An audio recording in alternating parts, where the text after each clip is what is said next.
Et pour plus d'explications sur ce sujet, mesdames et messieurs, nous avons le plaisir d'accueillir au bout du fil Dr Ibrahim Al-Bahiri, qui est professeur de droit international. Bonjour, Dr Ibrahim. Bonjour, M. Samer.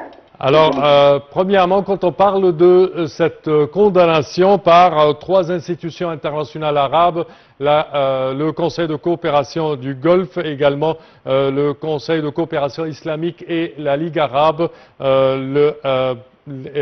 avec le comité ministériel de la Ligue arabe, là on trouve une condamnation pour cet acte proclamé par Israël d'occuper la bande de Gaza. Comment estimez-vous cela du point de vue du droit international? En effet, d'abord, pour expliquer les points de vue du droit international, s'agissant des actes de barbarie commis par l'État d'Israël depuis le commencement des conflits avec Hamas, c'est-à-dire depuis le 7 octobre dernier, oui. Le droit international, en effet, condamne pleinement ces actes et leurs évolutions. Mais la condamnation, si on peut dire, ou la prohibition à l'État d'Israël de commettre ce genre d'actes de guerre contre les peuples isolés, à savoir le peuple palestinien, on sait très bien que le droit international a besoin d'une force pour que ces textes, pour que ces dispositions soient bien respectées. Et ce qui fait en sorte que le droit international reste des fois impuissant face aux actes de barbarie commis par des États comme l'État d'Israël. On voit très bien qu'il y a des condamnations un peu partout au sein du monde arabe, du État islamique, et également de l'Assemblée générale des Nations Unies. Oui. On a des recommandations de la part de l'Assemblée générale des Nations Unies allant dans le sens du soutien du peuple palestinien dans les revendications de leurs droits. Seul le Conseil de sécurité des Nations Unies qui tient en effet la possibilité d'imposer à l'État d'Israël des décisions qui peuvent le contraindre. Mais on est conscient que les États membres permanents au sein des Nations Unies utilisent toujours, notamment les États-Unis, les vétos pour stopper, bloquer ce genre de résolutions. Donc, que le monde arabe condamne, c'est tout à fait normal.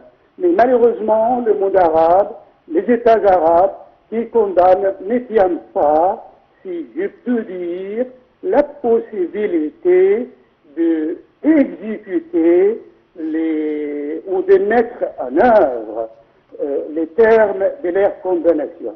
On voit très bien que les dirigeants israéliens ont été poursuivis devant la Cour pénale internationale. Oui. Un mandat d'arrêt a été rendu contre Netanyahou en 2024, à ma connaissance. Oui.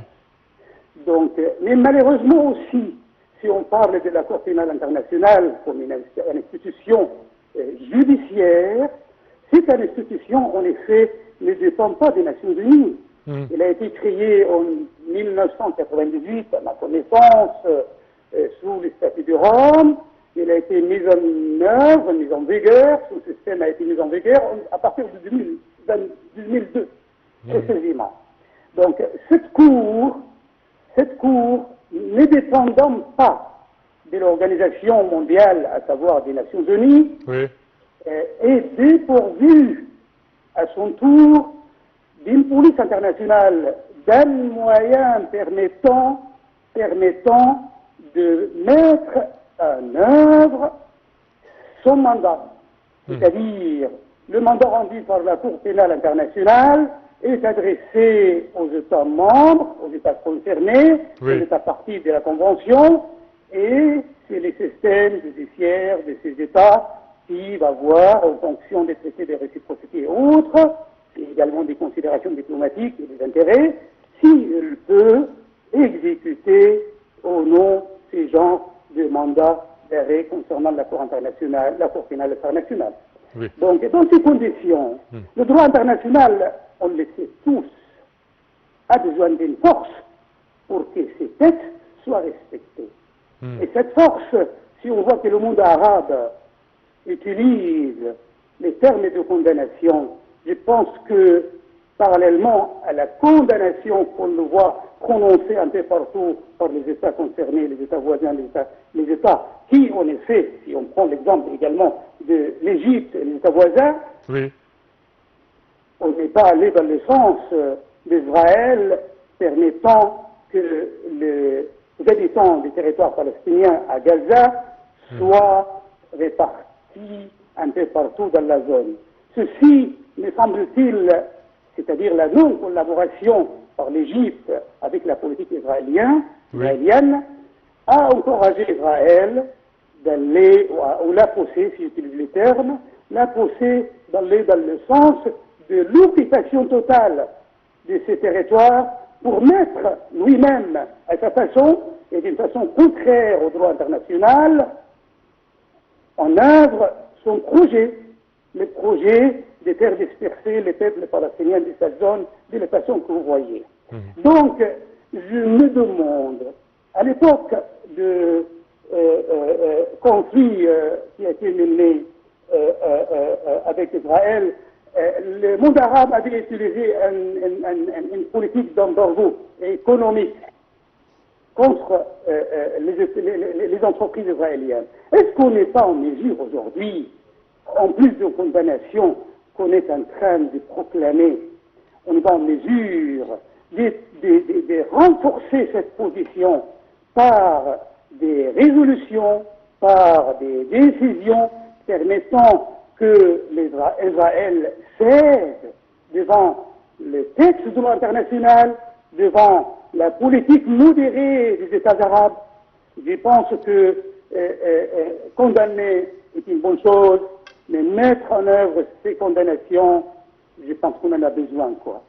Parfait, Dr Brahim El-Baheri, je tiens à vous remercier énormément de vos explications. Je répète que vous êtes professeur de droit international. Chers téléspectateurs, c'est ainsi que prend fin notre émission de couverture spéciale concernant la crise de la bande de Gaza. Et je vous remercie de votre attention et bon suivi de programme.